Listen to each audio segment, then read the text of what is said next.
Yo guys, what is going on? JPS back for another video, and today I'm coming back at y'all with another German related reaction as we continue our dual focus content on the channel.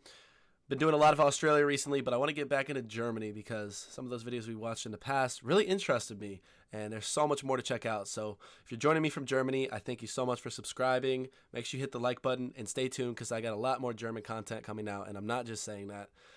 This one is 20 German words Americans use all the time. So I'm super interested to get into this because I wonder what German words I'm using all the time.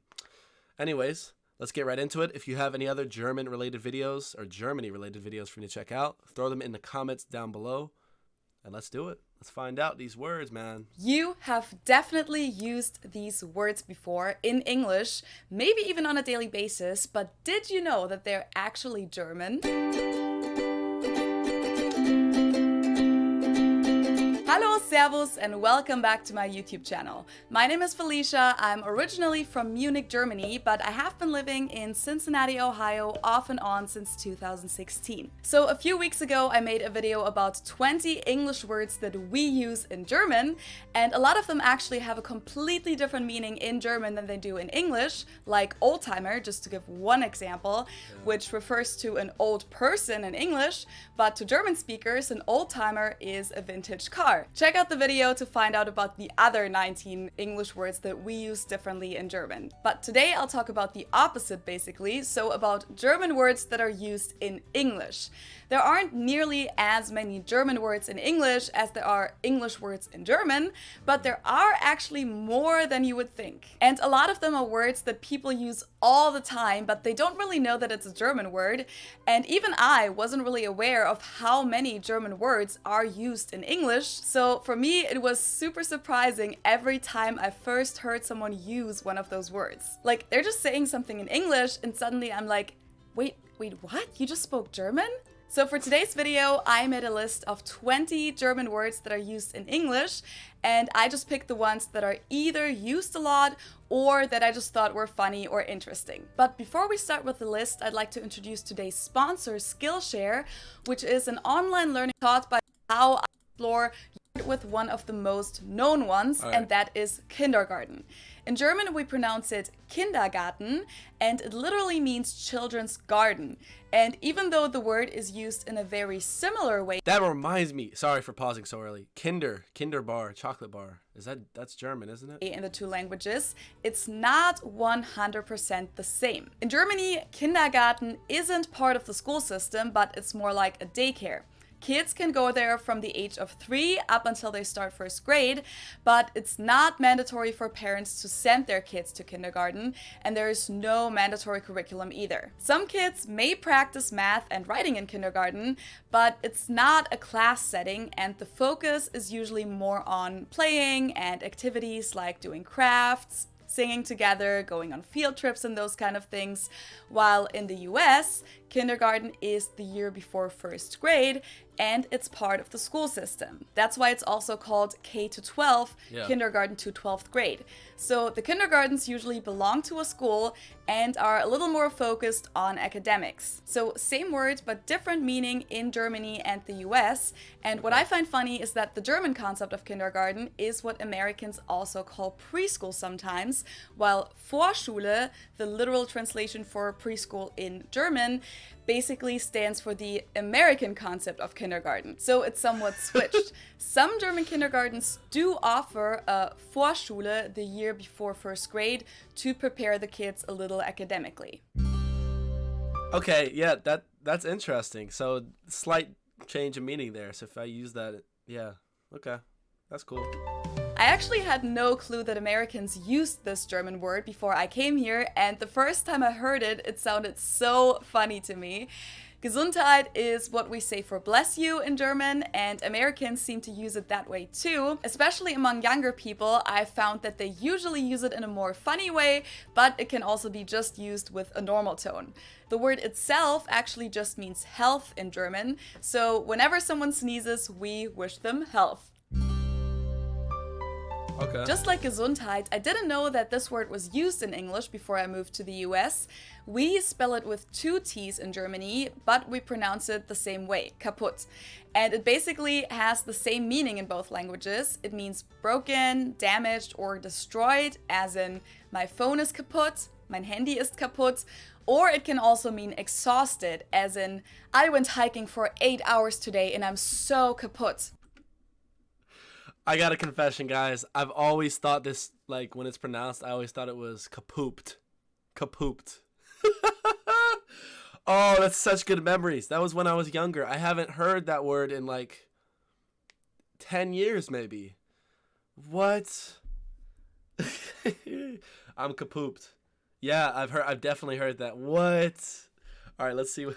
Ich bin heute 8 Stunden gewandert. Ich bin total kaputt. And just like in German, where we say etwas geht kaputt, you also say something goes kaputt in English. Wow, that is... Another one which I love hearing in English is doppelganger, especially because it seems kind of funny to me that you would use a rather long German word that even has an umlaut. I mean, okay, in English it's usually written with just an A, but people could also just say look-alike or double in English. Why use doppelganger? Anyway, I think it's fun, and I think I first found out about this when I watched the American show How I Met Your Mother in English as a teenager, because that's like a whole theme on that show, to find all the main characters' doppelgangers. Doppelgangers it's not really a common word, but yeah, we definitely use that, and that's true. I like it though. It's a unique word. This one I just recently used in my video on alcohol culture in Germany and the US. And I have to say that it still feels kind of weird to me every time I use this word in English, or even when I just hear it, because it actually has a completely different meaning in German. Bierstein, or just Stein in English, refers to a beer mug, traditionally made out of stoneware, but it can also refer to the more modern glass mugs, while in German, Stein means stone, and the beer mug is called Bierkrug. Some of my German viewers actually commented on my alcohol video and told me that in some parts of Rheinland-Pfalz, in the western part of Germany, people also use the word Stein when they refer to a liter of something. So they would say, ein Stein Bier bitte, 1 liter of beer please. It seems to be a regional thing though. I had never heard about this before, and I'm curious if there is any connection to the English use of the word, but I couldn't really find anything about this, so let me know if you know more about it. Okay. The next one is Spiel. Spiel. Yep, Spiel. Just like general words, or like a paragraph, a little spiel, you know? Even though this has a different meaning than the word does in German, I really like the English meaning because we don't really have a German equivalent for it. In English, Spiel is a kind of speech, especially one that is long and spoken quickly and is intended to persuade the person listening about something. So this is often used in sales situations, and for example, you could say something like, oh, they gave me the whole spiel about why their university is the best in the country. In German, Spiel, capitalized, simply means game, and spielen means to play.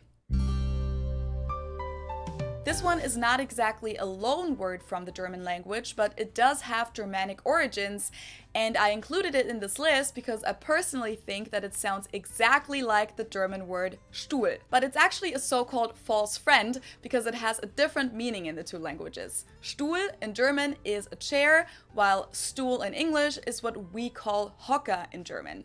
Kind of similar, but not quite the same thing. I wonder. Okay, yeah, I've heard this too. I've heard almost all these words, I'd say, except for the second one, Gesundheit. Maybe I have.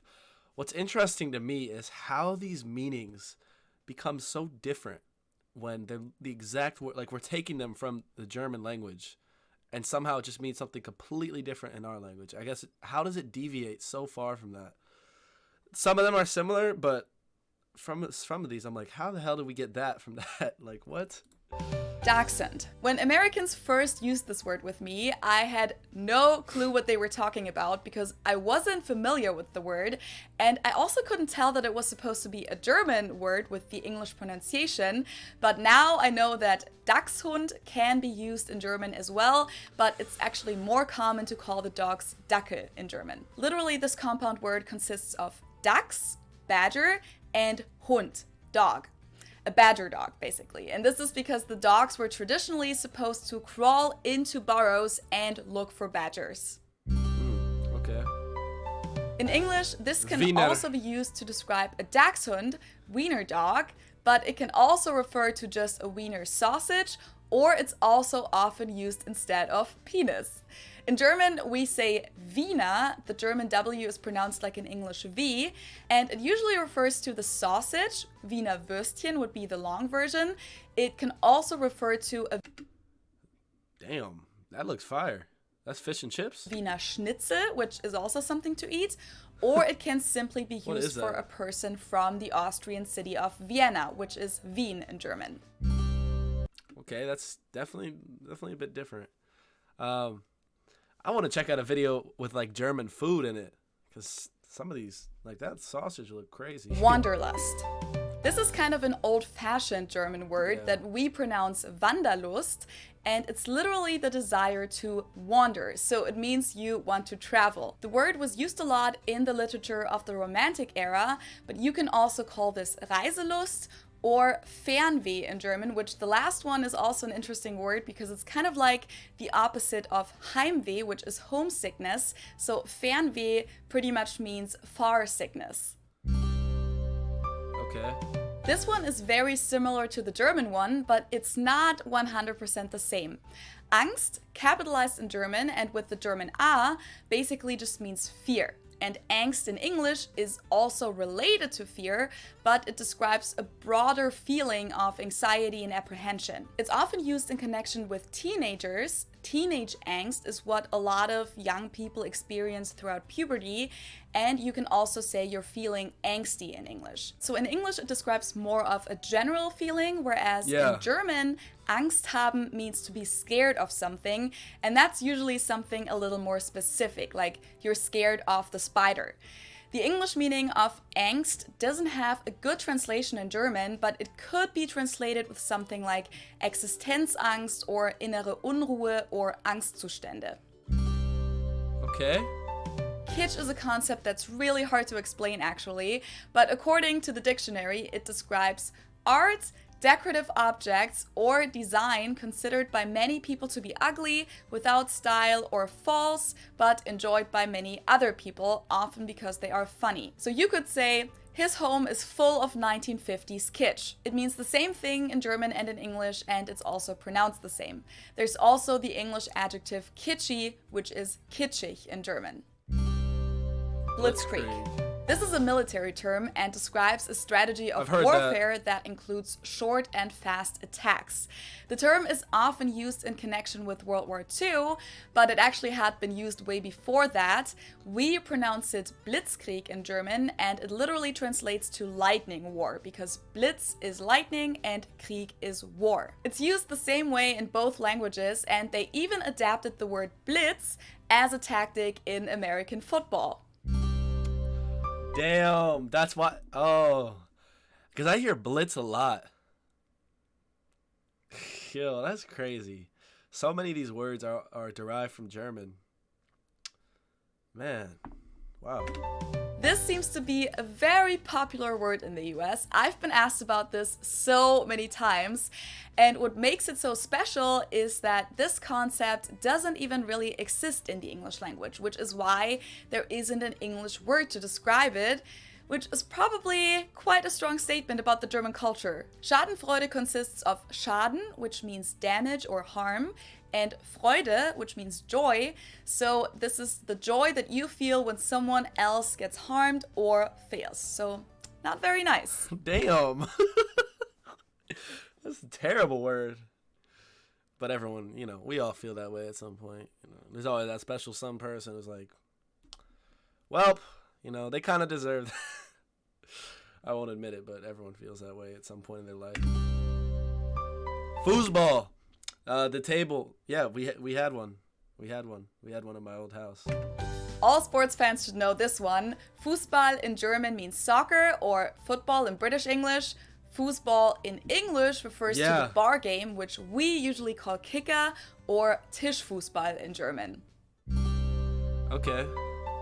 This is another concept that doesn't have its own English translation, just like Schadenfreude, and therefore the German word is used in English and some other languages too. Americans usually say Zeitgeist. In German we pronounce it Zeitgeist, and this consists of the word Zeit, which means time, and Geist, which means spirit. So Zeitgeist is the spirit of the time, which describes what's going on culturally, religiously, and intellectually during a certain time period. Woodstock was part of the 1960s Zeitgeist, for example. And in English, they even made it an adjective, which we don't even have in German, Zeitgeisty. Schnaps. Schnaps. This one I also mentioned in my video on alcohol culture. In German, we spell it like this and say Schnaps, and it means hard liquor. In English, it's mostly used as part of the name of certain liquors like peppermint schnapps or peach schnapps. Wunderkind in English, Wunderkind in German, and this literally translates to miracle child. Wunder is miracle, Kind is child. So it describes a person that is very clever or talented and becomes successful at a young age. One of the most common examples for a Wunderkind is Mozart. Poltergeist. Oh, we're about to get into this one. For those of you who've seen the Poltergeist movie, I don't know how you got through that. I was scared. But yeah, there's no wonder I haven't heard of Wunderkind because I'm far from that. Poltergeist. This looks a little bit similar to Zeitgeist. Poltern means to clatter, and Geist means ghost or spirit, and this particularly describes a ghost that makes noises in the house and moves objects. Whether you believe in that or not is a different story. I don't believe in it, but it scares me. And last but not least, the final word on my list is Schmutz. This one is pronounced and used the same way in both languages, and it means dirt. And schmutzi in English or schmutzig in German means dirty. So this was my list of 20 German words that are used in English, and there are many, many more, of course, especially regarding food, like pretzel, bratwurst, or Hefeweizen, just to name. And I've heard of bratwurst before, but we have so much to get into with food. So make sure you hit that subscribe button right now. Name a few examples. If you're interested in this, you should also definitely check out the channel Kelly Does Her Thing, because she has talked about German loanwords in English. Be sure to try subscribing. All right, that's basically the outro. So yeah, that was a great video. Really good. Felt like she definitely knew what she was talking about. Let me know if there were any. I felt like those were translated, so I don't think anything was wrong in the video, but super interesting. All these words. I didn't know every word. You know, some of them are kind of niche or not used ordinarily, but a good amount of those words I have used, like, you know, I use every now and then, and it's like, wow, that's derived from Germany, from the German language. And I just wanted to say, there's so much content for us. This just gets me so excited for the German content on this channel. Like, we got geography, food, culture, music, just so many different things, and I'm super excited to get into it. So make sure you guys subscribe so you don't miss it. I hope to visit Germany at some point too. We got a lot of places to visit, and I'm excited for it. What was that? There was a word for it. I think it's wanderlust. Someone who wants to travel. That's exactly me. So I am excited for all that. Guys, hit the like button, hit subscribe, and I'm gonna catch you all in the next one. Peace.